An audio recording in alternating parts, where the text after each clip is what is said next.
yesterday inviting them to an appointment.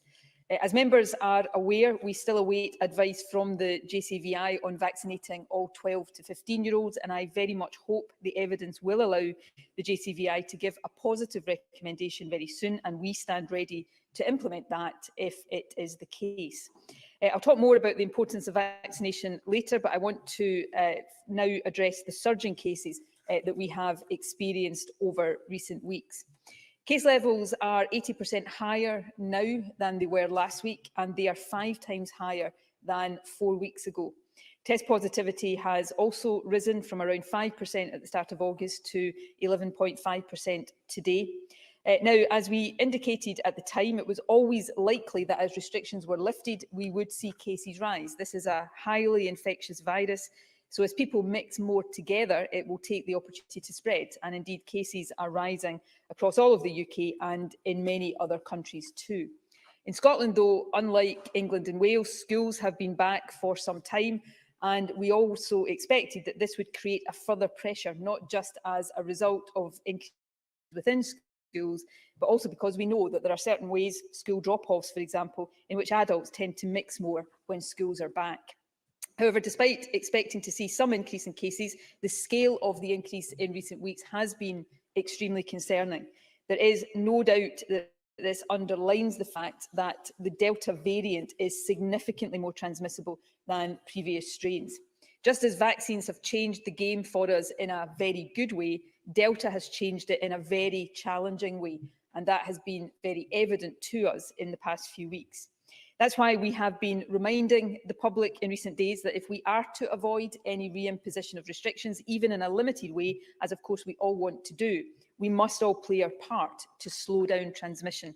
We've been urging everyone to comply with all the basic mitigations still in place, face coverings, for example, and to follow carefully all public health advice. If we all do that, and I'll again set out exactly what we are asking people to do later, I am hopeful that we can turn the corner without having to reimpose any restrictions. But I must stress that the next few days will be crucial in our assessment. What is inescapably the case is that we must turn that corner and see the sharp increases in cases level off and then come down. And let me now explain again why that is so important, even with vaccination levels as high as they are. It absolutely remains the case that vaccination has significantly reduced the link between cases of COVID and serious health harms from COVID. The proportion of people with the virus who end up in hospital is much lower now than it was pre-vaccine. Indeed, that's why the record number of new cases reported in recent days has not caused a record number of hospital admissions. And that is positive, very positive, but it must not make us complacent. Although the link between new cases and serious health harm is now much weaker, it has not been completely broken, either here or anywhere else in the world. Many countries are grappling, like us, with the Delta variant. And we can see that very clearly in the recent data. On Friday, August, there were 312 people in hospital with COVID. Today, there are 629. The number of people in intensive care has risen more slowly, but it has risen. On 20th of August, it was 34. Today, it is 59. And of course, hospital figures don't capture all of the health harm caused by COVID. For example, they include people who don't require hospital treatment, but still go on to suffer long COVID. So there is a matter of basic arithmetic at play here. If the recent surge in cases was to continue, if, for instance, we were to see cases continuing to rise to 10,000 or more a day, something I hope won't happen, but is by no means impossible, that will have serious consequences. A lot of people would fall seriously ill, and obviously some people would die. And the NHS would come under even more severe pressure. To reiterate, this is a matter of basic arithmetic. At the start of the year, daily reported cases peaked at around 2,600, and at that time, pre-vaccines, around 13% of cases were ending up in hospital. Today, and this is good news, only around 2 to 3% end up in hospital, but of course 2 to 10,000 cases a day will cause similar pressure on our NHS as 13% of 2,600. And this pressure is building at a time when many staff have been working flat out for more than 18 months and when the NHS is working hard to deal with the backlog of other cases which has been caused by earlier waves of the pandemic. So the situation we face just now is fragile and serious. We must stem the rise in cases. Obviously, it would not be responsible for any government in the face of this virus and the harm it can still do to rule out reintroducing any restrictions. Indeed, in my view, it would be grossly irresponsible.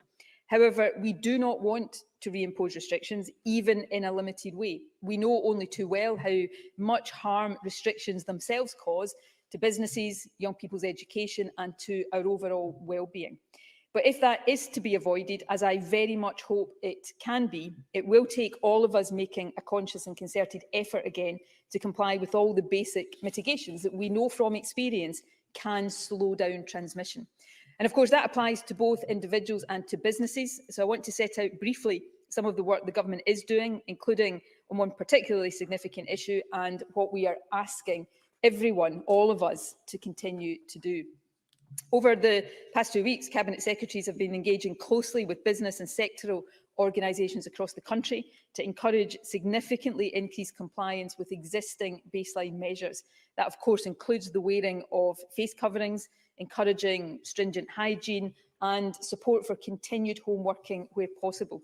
I'm very grateful to businesses across the country for the efforts being made to keep staff and customers safe, and I'm particularly grateful to those businesses who are continuing to support home working.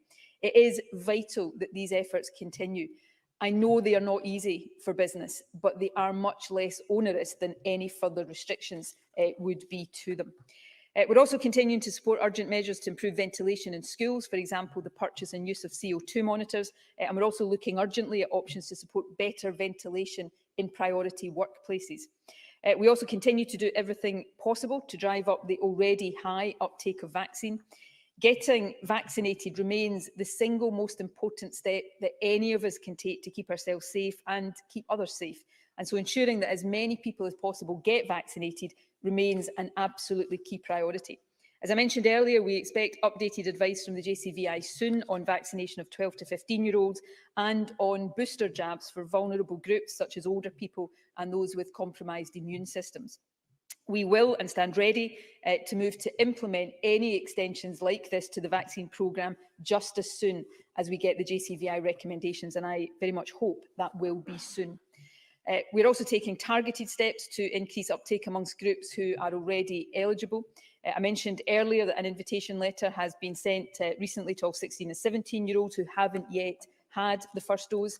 Mobile vaccination units will be used during university and college freshers' weeks to encourage those who haven't already done so to get vaccinated, and we'll be concentrating further effort in the days ahead to encourage anyone in the under 40 age group who hasn't had the vaccine yet or who hasn't taken up the second dose to do so now. It really is, Presiding Officer, impossible to overstate the importance of vaccination in getting us safely through this phase and safely through the winter months ahead. By getting vaccinated, we help keep ourselves and others safe, but the reverse of that is equally true. Not getting vaccinated, if you are eligible, puts yourself and others at greater risk, and it makes it less likely that we can make it through the winter without having to reintroduce some restrictions. So to everyone out there who hasn't already had their jags, please do your civic duty. Please get vaccinated now for your own sake and for all of us. Presiding Officer, the final issue I want to address is vaccine certification. That, of course, is where entry to some venues is dependent on people being able to show that they have been fully vaccinated. In recent months, there has been a lot of discussion about vaccine certification, and as I have indicated before, the government has been considering very carefully whether, notwithstanding the understandable equity and ethical concerns, vaccine certification could, in some settings, help protect public health, reduce the necessity for any further restrictions, and also, of course, boost vaccine take-up. The Scottish Government has made it clear that we do not believe that vaccine certification should ever be a requirement for any key services or in settings where people have no choice over attendance. For example, public transport, education, access to health services or shops, and we continue to hold very firmly to that position. But we do consider that a limited use of vaccine certification could help to control the spread of the virus as we head into the autumn and winter. For any decision of this nature to have an impact before winter, we would have to take and implement it quickly. However, I recognise that it is a significant decision, so in my view, it should be expressly authorised by Parliament. I therefore propose, subject, Presiding Officer, to your agreement, that we have a full debate and vote on this matter next week. To help prepare for that, I will set out now what the Government, after much consideration, has concluded would be appropriate. We propose, subject to parliamentary agreement, that vaccination certification should be introduced later this month, once all adults have had the opportunity to be fully vaccinated for the following events and venues. Firstly, nightclubs and adult entertainment venues. Second, unseated indoor live events with more than 500 people in the audience. Next, unseated outdoor live events with more than 4,000 people in the audience. And lastly, any event of any nature which has more than 10,000 people in attendance. We don't currently consider it appropriate to introduce certification for the hospitality industry as a whole, and we hope that will not be necessary. However, we will keep that under review. We're also very aware of the need to take account of people who, for good reason, cannot get fully vaccinated with both doses of vaccine. So, for example, we envisage that children and people with particular medical conditions would be exempt. However, we consider that to help protect individuals and the country as a whole and reduce the risk of further restrictions being necessary, those over 18 who are eligible for vaccination should be required to show that they have received both doses before entry to the premises and events that I mentioned. It is already possible to request that a paper copy of your vaccination record be posted to you to allow you to travel. However, from this Friday onwards, well in advance of any certification scheme coming into operation, we will also provide a QR code. That means you'll be able to download a copy of vaccination record to keep on a phone or print off. The introduction of COVID vaccine certificates, even in the limited circumstances that I have set out above, is a significant move and not one we would ever take lightly. That's why I believe it should have parliamentary approval in advance. But it is worth stressing that although we have had to weigh this decision carefully, we would be in no way unique in taking it. The UK Government has announced an intention to introduce certification for England, and several European countries, including France, Italy and Ireland, have already introduced certification. In fact, the certification rules in several other countries cover a far wider range of venues than the ones we are currently considering for Scotland. Many of the events and venues that are covered by any certification scheme are important. They matter to our economy and to our cultural and social life. That's why we want to enable them to stay open safely. But they are not essential services, and the nature of them, bringing many people together in relatively small areas, does mean that despite their very best efforts, and I know they make their best efforts, they can continue to contribute significantly to the spread of the virus. By ensuring that people entering these settings are fully vaccinated, we would be taking a proportionate step to help make these settings safer for everyone attending and, by extension, for all of us. Presiding Officer, as I said earlier, I fervently hope that, vaccine certification aside, we do not have to impose any further legal restrictions. But of course that depends on all of us making a concerted effort now through our own behaviours to stem transmission. What we do know is that we cannot let cases continue to rise at the pace of recent weeks. We must slow that pace down. That's important for all of us as individuals, but especially for those who are most vulnerable to COVID.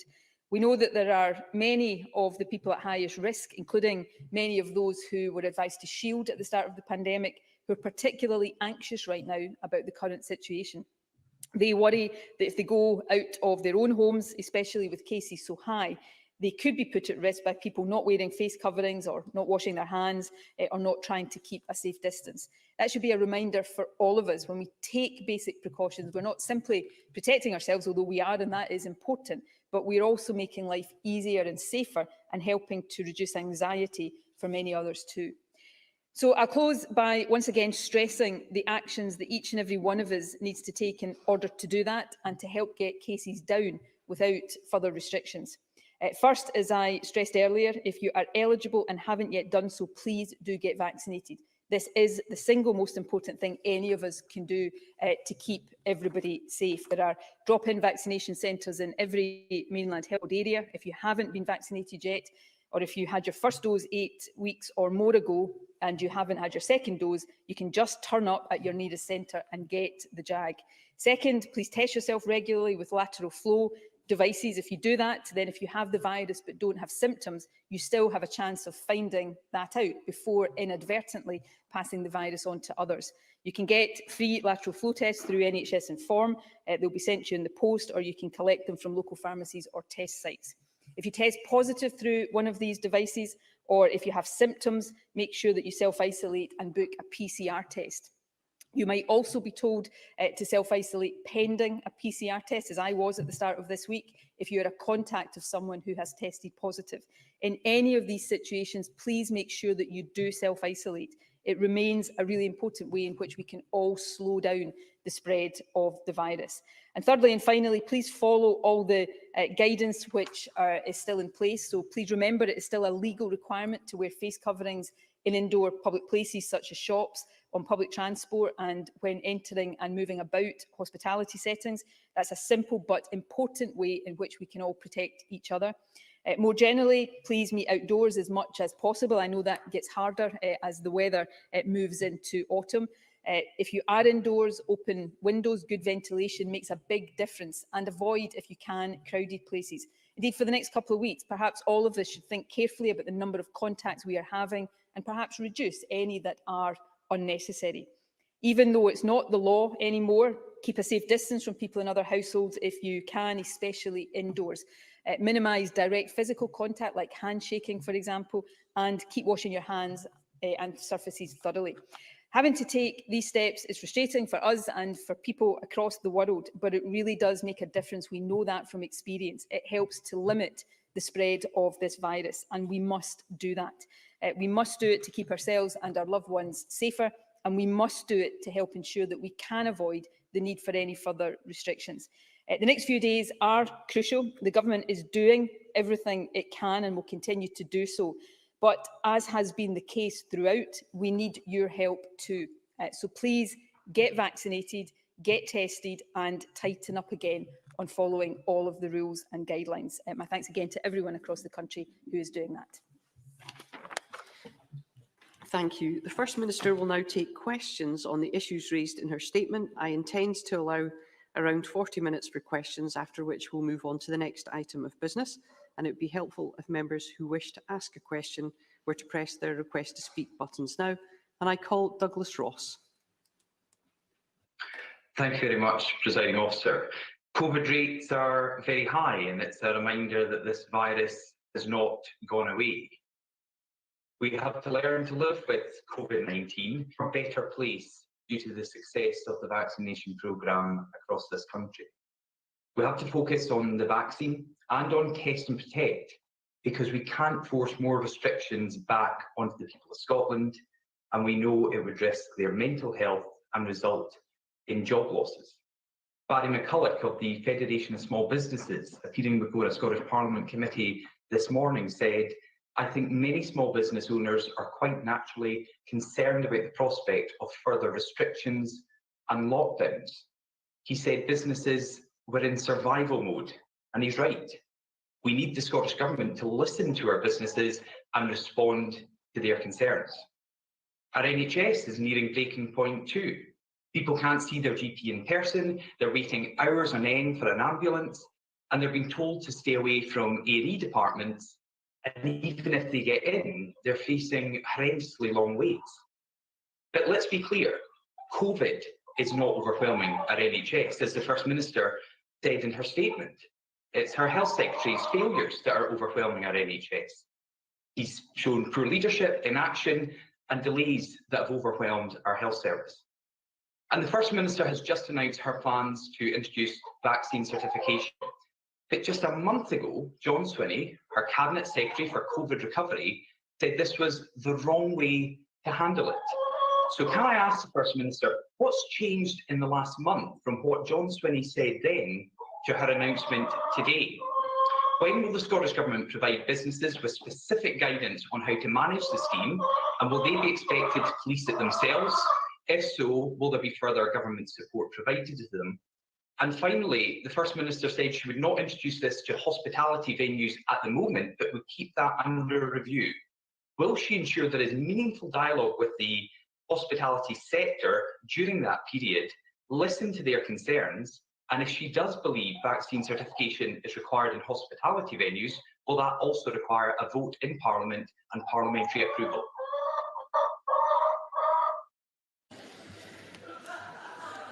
I hope the First Minister was able to catch the questioning clearly. First Minister.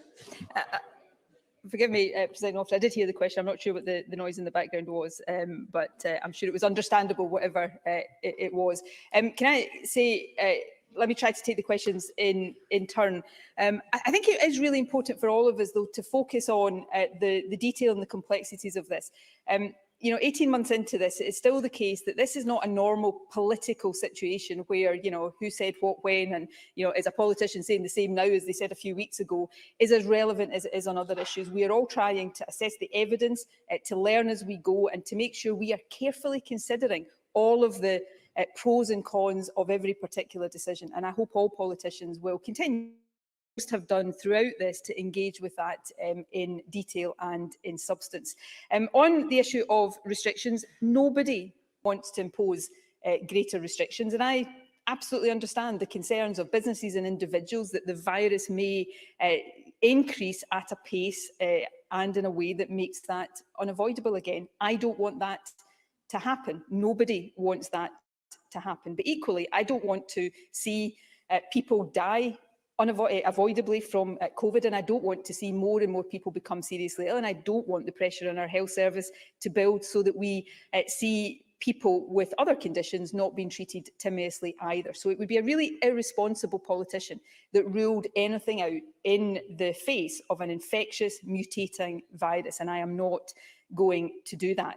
But what I do know is, and we've all got a part to play here, and particularly because this Parliament is the collective leadership of Scotland, of coming together and persuading people of what we need to do to avoid restrictions. So instead of simply going on about how terrible restrictions would be, which we all agree with, let's focus on saying to people, here's what, if we do, will help us avoid that. And that's what I've tried to set out in the statement today, and I hope all of us will get behind these essential public health measures.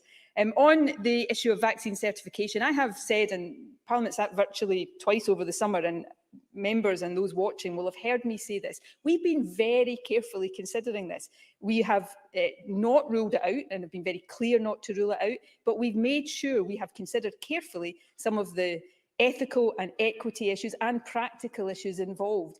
And we have come to a point now where we think a limited and careful use of vaccine certification can have a role to play. But given the significance of this, as I said in my statement, I think it is right that Parliament votes on that and authorises that. And if we were to decide to extend it to other settings, I think that would be equally important that Parliament had the ability to authorise that as well. So I will set out more fully next week the details of that and what we are asking Parliament to vote on. We are in a situation right now, and we are far from alone. We see this certainly across the UK and much of the rest of the world right now, where Delta has significantly changed the game. It's a different variant of the same virus, but in many respects, because of its greater transmissibility, it feels like a different virus, and we have got to respond to that properly. What I do know right now is that the same basic mitigations can help slow it down, as was the case with earlier strains of the virus. So that's why we must continue to get those messages across and ask people to continue to do all of these important things, including, of course, the importance of vaccination. Anna Sarwar. Thank you, Presiding Officer. My condolences to all those that have lost a loved one. 9 deaths in the last 24 hours is a tragic reminder that lives are still at risk and being lost from this virus. I would like to again thank Scotland's heroic workforce, not least our NHS and care workers who continue to work under immense pressure. It's clear the virus is out of control. Case numbers are soaring and reached record levels this week. Hospitalisations continue to climb. Thousands of Scots are self-isolating, and there is also widespread confusion about the quarantine and testing requirements. PCR tests are running out in some areas, and contact tracing has only been carried out in less than half of cases. Test and Protect is clearly not fulfilling its function. The First Minister is right to say that we can never rule out restrictions, but the tools the government are responsible for clearly aren't working. Restrictions can't be a fallback for government failure. I look forward to seeing the proposals next week on COVID certification, but can I ask the First Minister what engagement is being happening directly with the sectors involved to make sure they are part of the processes and procedures that will follow from those decisions? On the vaccine programme, I welcome the mobile clinics on university and college campuses, but can we go further and have them in schools so we can target the 16 and 17-year-olds at large workplaces and at large events?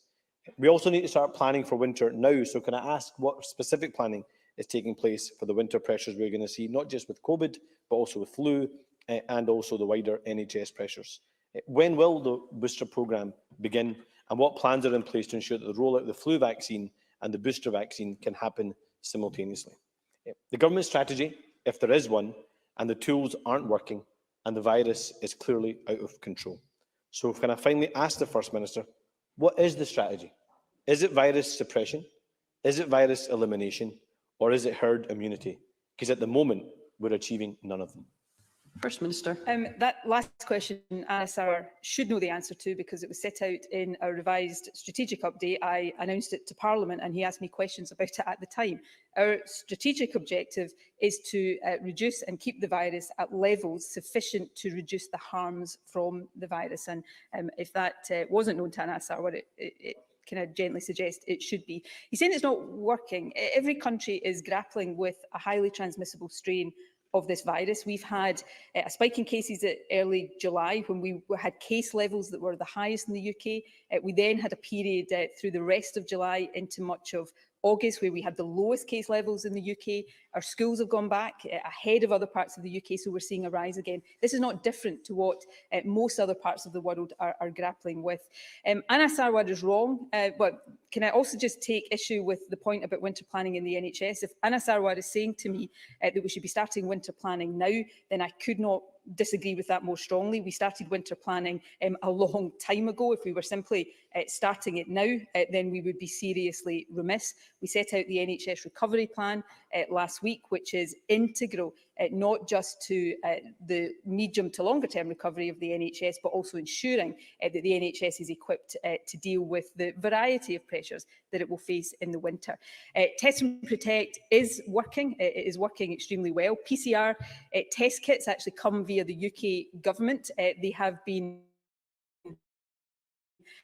relieved. There are some pressures on those in recent weeks, but those pressures have been met by new supplies arriving. Most people are getting their PCR test result within 24 hours. Test and Protect is working well. The contact tracing is being targeted on the highest risk areas first. That system will always be under pressure when case numbers are high, but it is working well, and I am deeply grateful to those across the system who are so much to make sure it is working well. On the booster campaign, again, I've said this so many times, I think directly to Anas Sarwar and to others, we await the JCVI recommendation, because if we don't take the JCVI recommendations on these things, then we are simply taking decisions that many people rightly would then turn round and tell us didn't have the right evidential base. But we are ready to get the booster campaign underway as soon as the JCVI gives final recommendation. We have interim recommendations that have been the planning basis for that. I think people can hear from me and have heard from me before that I am frustrated that we've not yet got updated advice on 12 to 15-year-olds. I hope that, like many other countries, we can start to vaccinate in that age group soon, and that the JCVI does feel able soon to say that the evidence allows them to recommend that. Again, we stand ready to do that as quickly as we are able to. We are looking at different ways to reach 16 and 17-year-olds at schools, and some health boards are already looking at taking vaccination directly into schools, and that process will continue. So all of these things we will continue to do. But we come back to the central point here. This is an infectious virus that has got a lot more infectious all of us need to make sure we are playing our part. And as politicians and as leaders of the country, all of us need to play our part in getting those messages across. And the government will continue to lead by example in doing that. Alex Cole-Hamilton. Thank you very much, Presiding Officer. The First Minister will understand the real concerns of Liberal Democrats and others on the introduction of what some have described as medical ID cards. This government have moved effectively to a position where people will now be compelled both to receive medical treatment and then provide their personal data in order to access certain freedoms. This is an illiberal step. Other IT systems, particularly around Test and Protect, have proved insufficient to the challenge of big data in a COVID context. So can I ask the First Minister, does she have faith in the IT systems that will back this up, considering that systems are creaking everywhere else? Can she tell Parliament if this measure will be time-bound or if it's here to stay, if we have to live with COVID? And does she understand the very real concerns of those worried about the impact on civil liberties? First Minister. I think anybody who's heard me talk about vaccine certification will know that I do understand the concerns. I share some of the concerns. This is not a move that any government should take lightly. But frankly, I am also deeply concerned and have been for 18 months, as I know everybody has been, about the harm that COVID does. So we need to consider every possible tool at our disposal that helps us protect people from the harm of COVID. And increasingly, after so long, we have to particularly consider any tools that can help us reduce the harm of COVID without the need to impose wider and more blanket restrictions on people's way of life. And using vaccine certification in a very limited way, I think, can help us do that. The kind of venues and events that I've spoken about, large-scale events and nightclubs, adult entertainment venues, these are important to our economy. They're important for many people to cultural life. I am not underplaying the importance of nightclubs to young people, for example, but they are venues where, despite the best efforts of those who run them, the conditions in them make it more likely the virus will spread. So taking a proportionate step of asking people to make sure they're fully vaccinated to protect themselves and others, I think would be an appropriate thing to do. IT systems that are supporting our efforts on COVID are not creaking. Everybody's under pressure from COVID, but of course, all of the systems and all of the backup arrangements for anything like this have to be robust, and that is why we have taken such a careful approach to this. It's why we're taking time, for example, to finalise and launch the app that will support some of this, and that will happen later this month. So these things are really important. I think they've got a part to play, but I also think it's important that Parliament gives authorisation. In terms of the time, the longevity of all of this, I don't think it is either possible or sensible to be definitive about that right now. This is a global pandemic that we are still in, and for as long as any measure can help us reduce the harm it does, then I think it is one we should consider having in place. John Mason. Thank you very much. I wonder if the First Minister could say anything about the government's thinking on face coverings moving forward. And I'm particularly thinking perhaps about schools, where there was a suggestion that it would be a limited period, places of worship, and perhaps people in sports stadia when they're sitting outside. First Minister. Face coverings play a really important part in helping stop the spread of the virus. We will regularly review the requirement to wear face coverings, and any reviews, of course, take account a range of factors, impact on transmission, as well as social and economic considerations. Face coverings continue to be worn by staff in all school communal areas and by staff and pupils in secondary school classrooms. In indoor areas of sports stadiums, stairwells, toilets, concourses, wearing of masks also remains mandatory. We continue to meet with stakeholders across all sectors to discuss guidance and face coverings. We know, for example, that this is particularly important for faith communities.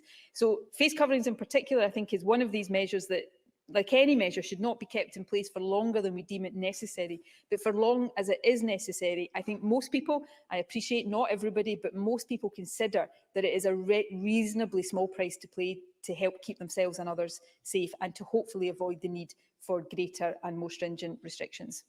Murdo Fraser. Thank you, Presiding Officer. On the issue of vaccine certification, we know that there are still adults who have difficulty in accessing vaccination for a variety of reasons. Indeed, as of today, 17% of over 18s in Scotland have not been doubly vaccinated. So, given that backdrop, would the Scottish Government consider allowing evidence of a negative COVID test as an alternative to vaccination certification as a means of entry to the venues that the First Minister outlined? First Minister. I'll come on to that point directly in a moment, but on the point about there are some people finding it difficult to get vaccinated. I mean this point generally, I'm not trying to make a political point here. There are some people who can't get vaccinated because of a health condition or age, and it's important that any vaccine certification scheme takes account of that. But anybody who's eligible, I would seriously question whether anybody has difficulty getting vaccinated that stops them doing it right now. Now, there may be some, and in which case we'll work to overcome that. But there are drop-in centres in every part of mainland Scotland.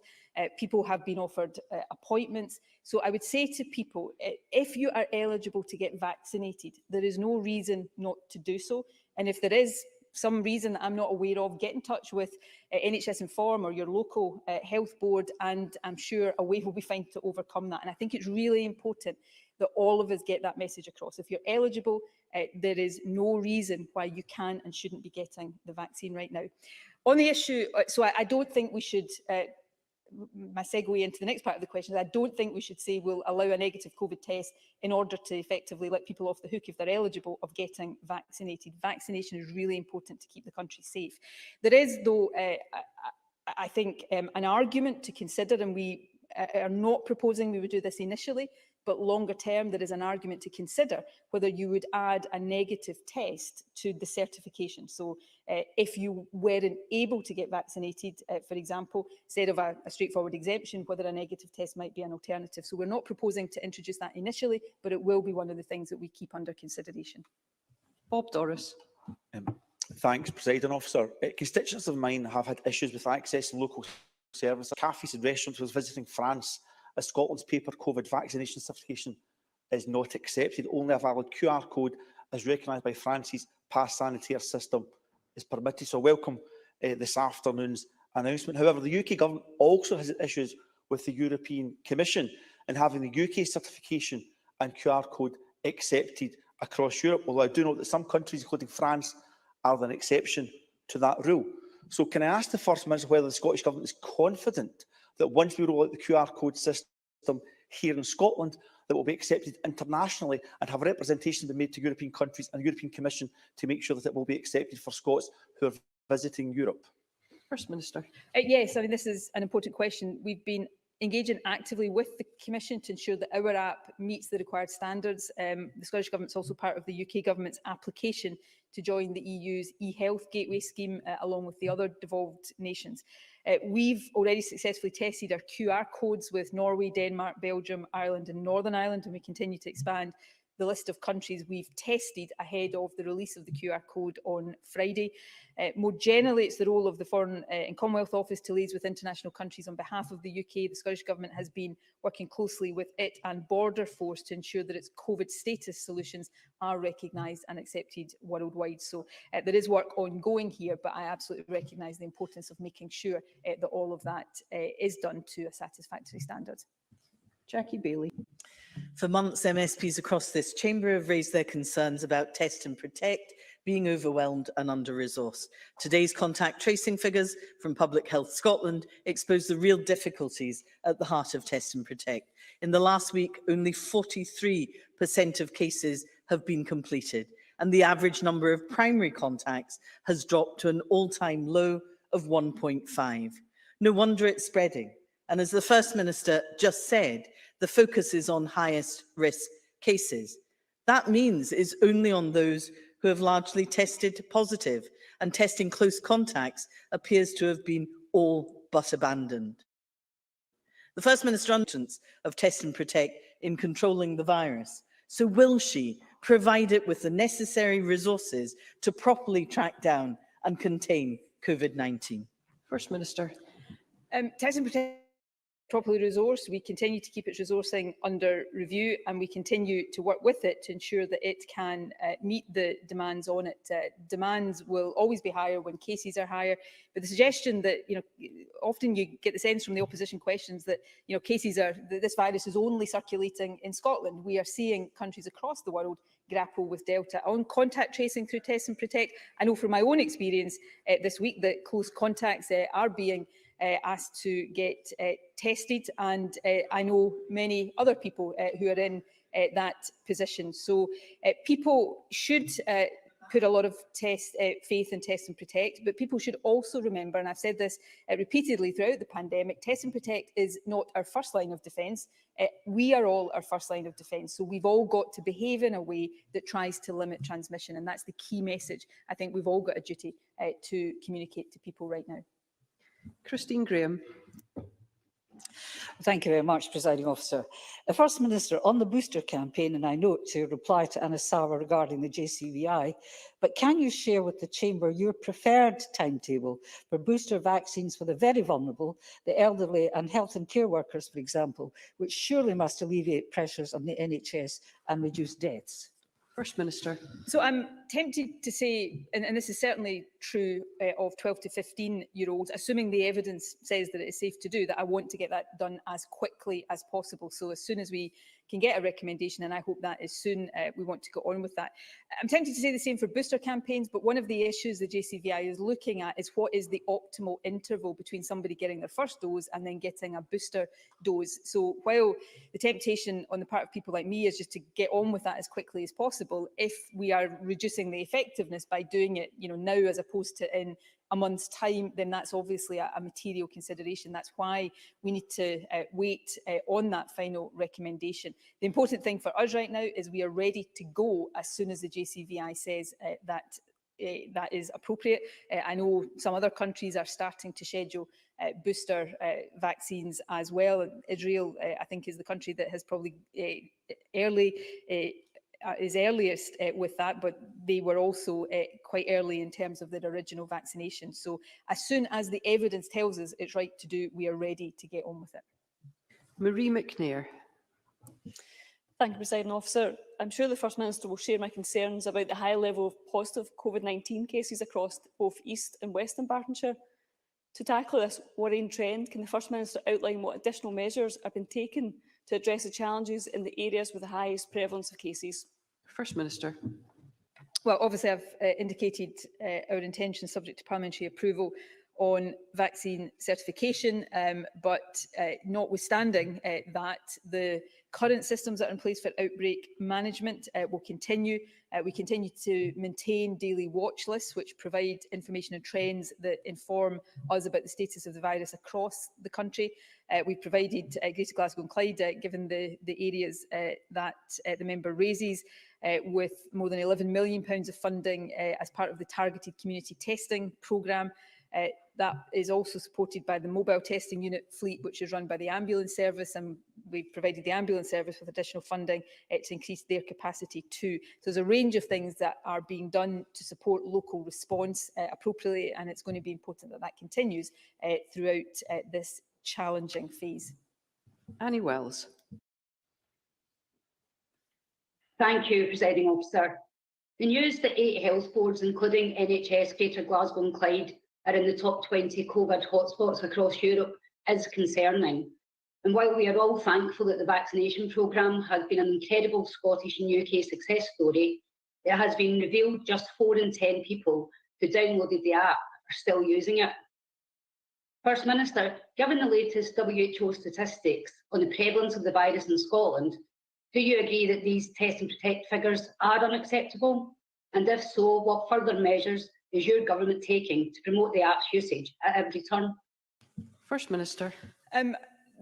I believe that the app is an important part of Test and Protect. It's never been the whole part of Test and Protect, but I take every opportunity to remind people to download the app, use the app, make sure the app is turned on so that it can provide the support that we want it to. And I hope everybody across the chamber will do that as well and take the opportunity to remind our constituents of that. But we also have to remind people to do all of the other basic things: wear face coverings, wash our hands, keep a safe distance, even though it's not the law, ventilate rooms.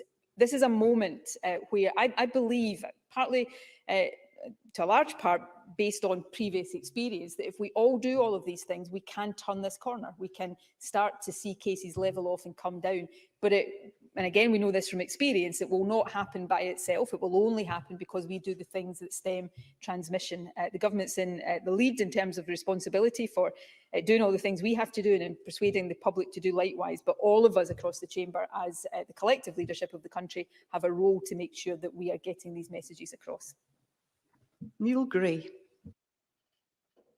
Thank you, Presiding Officer, and I thank the First Minister for her statement. Some of the constituents who are due to go, some of my constituents who are due to go to university are getting mixed experiences and expectations on whether they are going to get face-to-face teaching.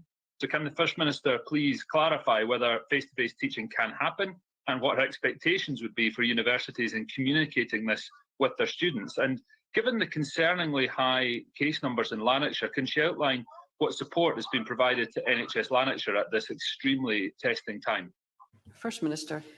Well, we have and continue to work closely with universities and colleges to prepare and publish guidance for them for the new academic term. That has been informed by expert advice that the COVID advisory subgroup on universities and colleges has provided. I can confirm that in-person learning can happen. However, we understand, and I would support this, that most universities and colleges will be operating a blended learning approach, which will see some learning continue to be online, at least for the start of the academic year. And I would expect institutions, because this is their responsibility, to clearly communicate that to students, because it will be, given the nature of courses, not an entirely consistent picture across different courses. On the issue around NHS Lanarkshire, we continue to both liaise with and provide support to all NHS boards to help them cope both in a public health sense in terms of local outbreak management, but also through the NHS recovery plan and the winter planning, which is already underway, and NHS Lanarkshire receives support as part of that. Gillian Mackay. Thank you, Presiding Officer. I have some concerns about how the introduction of vaccine certification could affect disabled people, those with underlying health conditions, and those from the Global South who may not be able to access proof of vaccination from the countries they were vaccinated in. How will the Scottish Government ensure this does not negatively impact those I have already mentioned and those most at risk from the virus? And will the Scottish Government write to the UK Government to ask for an extension of furlough to be available should Scotland need it? First Minister.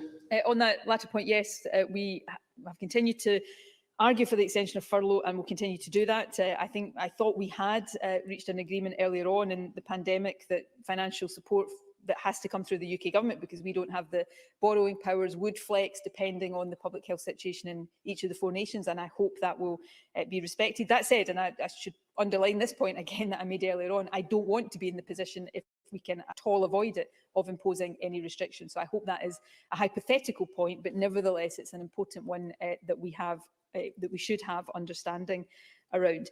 The points about vaccine certification I think are well made. I've made some of them myself. We will continue to, as we develop these proposals further and as we bring them to Parliament, I've indicated today, for example, that we're already envisaging exemptions for some who cannot get vaccinated. There are issues, yes, of people who have been vaccinated in other countries and how we recognise that here. And of course, some of the work that's currently been done around international travel and recognition of vaccines will have a part to play there. We'll set out more detail when we bring these proposals to Parliament for debate next week, but I'd encourage any members across the chamber who have practical or detailed questions right now to send those to us, and we will try as we develop these proposals to make sure that we're addressing all of them. Julian Martin. Thank you, Presiding Officer. In a similar vein, I've got a question for the First Minister on the certification decisions.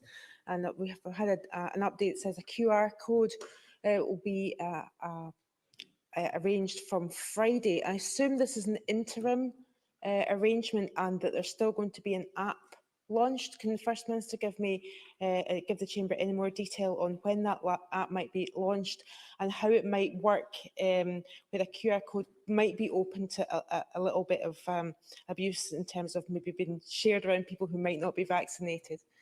First Minister. So yes, Gillian Martin's absolutely right. The QR code that I've spoken about that goes live on Friday is not a substitute for the app.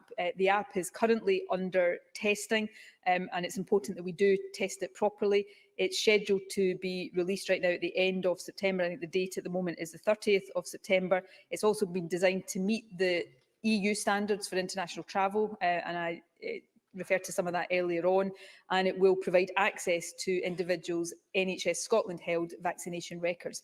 So that will come later in September after all the robust testing that is required. So the QR code is an interim measure until that happens. Sandesh Gulhani. Thank you, Presiding Officer. A recent Medical and Dental Defence Union of Scotland survey shows rising levels of stress amongst key medical and dental staff. With the Cabinet Secretary for Health attacking GPs, causing my colleagues a lot of distress, COVID pushing my NHS colleagues to the brink through exhaustion, is it any wonder the survey shows 50% of GPs and 70% of dentists saying they are more likely to leave the profession, pushing our NHS deeper into crisis?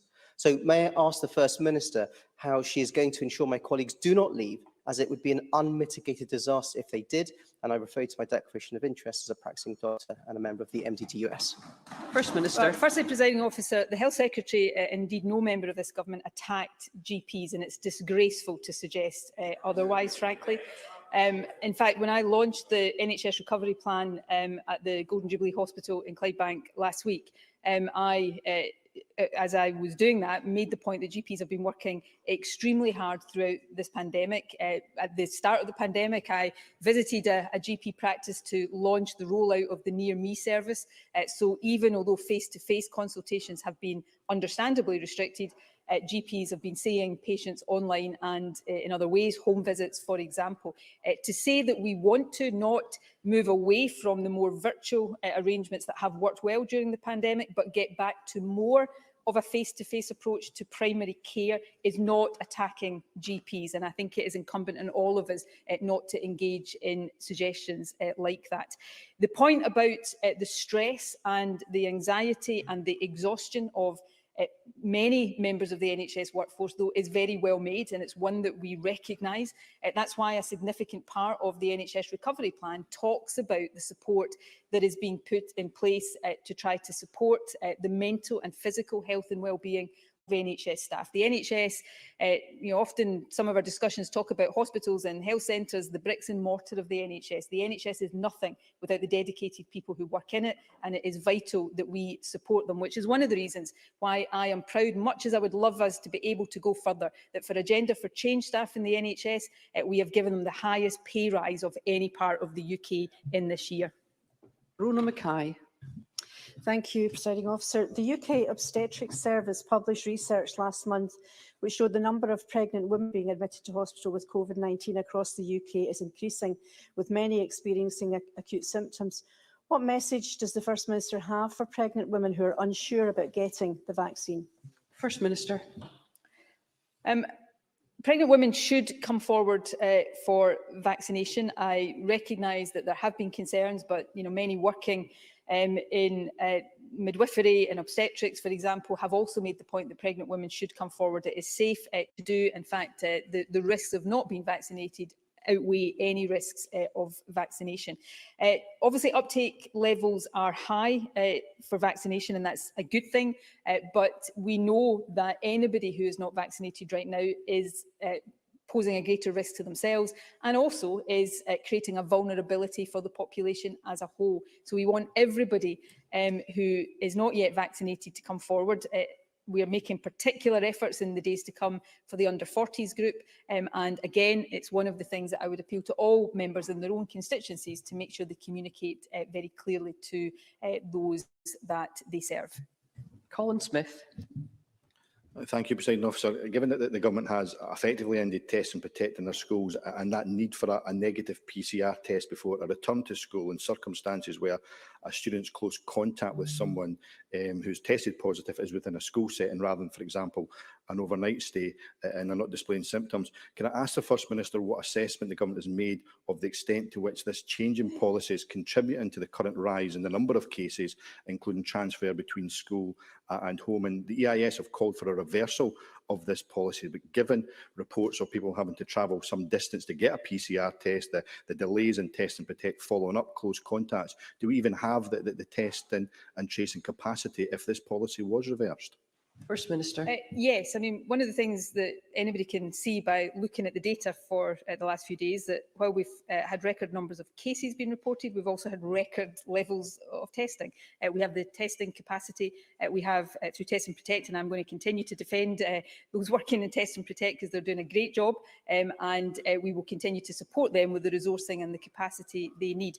It's not true and it's not helpful to say that a Test and Protect type approach has been abandoned in schools. schools. What we did, and we set this out to Parliament, was modify that approach, because we know that in the last term there were many young people who were being asked to isolate and for missing out on education when they probably didn't have to do that. So we're now taking a more risk-based approach, and that is kept under constant review. And as with anything here, if we feel we need to go backwards, we don't want to do that, but if we feel we need to go backwards and put in place greater protections, that will be done. And of course, we're taking a number of other steps to try to ensure that the school settings are reducing any risk of transmission, and ventilation and CO2 monitoring, of course, is a key part of that. Stuart McMillan. Thank you, Presiding Officer. First Minister, reports have been circulating about a shortage of testing kits in the walk-in PCR testing centre in Greenock, in addition to people who have been sent elsewhere for PCR tests. Can the First Minister provide an assurance that the facilities and the kit at this centre will actually be replenished to actually help the people of Greenock and Inverclyde? First Minister. Well, I alluded to this earlier on. I'm aware that some people experienced difficulties accessing tests last week due to a shortage of kits. The UK Government supplies the test kits, and the Health Secretary has raised this with the Secretary of State. But as there have been these pressures, we have been getting new supplies to make sure that the testing kits continue to be available. But as with all aspects of testing, we continue to liaise very closely. At an earlier stage of the pandemic, we had pressures on the Lighthouse laboratory capacity, and we worked collaboratively to resolve these, and that will be the case here as well. It's vital that as long as we are in a situation of rising cases or high levels of cases, PCR testing is there for those who need it. I know the Greenock site was fully booked early last week, and we again continue to work to make sure that capacity is there. As I think I said earlier on, most people get their PCR test back relatively quickly, which is important given particularly now that the rules around self-isolation for close contacts have changed. And Jenny Minto. Thank you, Presiding Officer. Mine's a follow-on question to Stuart McMillan's, to ask the First Minister what action the Scottish Government is taking to increase COVID-19 testing capacity in Argyll and Bute. First Minister. Well, I thank Jenny Minto for that. It's an important question. For those with symptoms, we've extended PCR home test kit coverage and the 119 courier collection service to the islands of Bute and Mull. Local partners have the option of extending this further if required. There's also a walk-through local test site, a number of mobile testing unit deployments, and 10 small-scale test sites across Argyll and Bute. People with symptoms can book a test at these sites or order a home test kit through NHS Inform. People who don't have symptoms can access lateral flow tests by ordering online or getting from a community pharmacy or going to a community test site. And local residents can find the site locations and opening hours on their local authority website. Thank you. That Minister's statement on COVID update. There will be a short suspension before the next item.